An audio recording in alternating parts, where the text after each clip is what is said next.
JOGBO BI ORO. Ẹ wò sinimá kan tó lóyin tó ládùn òun ni sinimá yìí.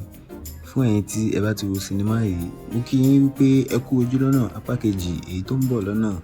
Ẹ̀yin tí ẹ ò bá ti wo sinimá yìí rárá, ẹ wò ẹ tètè gbìyànjú kí ẹ̀yin náà kí ẹ lọ wò. Àwọn òṣèré tó kópa nínú sinimá yìí ni Ronke Odusanya, Yinka Quadri, Abeni Agbon, Baba Wande, Fisayo Abebi, Muyiwa àti bẹ́ẹ̀ bẹ́ẹ̀ lọ.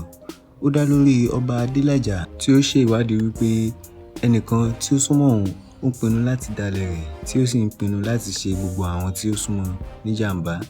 Eléyìí ló fà á tí ọba Adélájà fúnra rẹ̀ fi pinnu láti wádìí ẹni tí ó ń bẹ nídìí orò tí orò fi ń ké. Gbogbo bí ó bá ṣe ń lọ, ẹ máa mọ̀ nínú apá kejì nígbà tí ó bá jáde. Ẹ̀yin tí ẹ ti wo sinimá yìí rárá, ẹ̀yin náà ẹ gbìyànjú kí ẹ lọ wo apá kìíní kí ó tó di pé apá kejì rẹ̀ yóò jáde.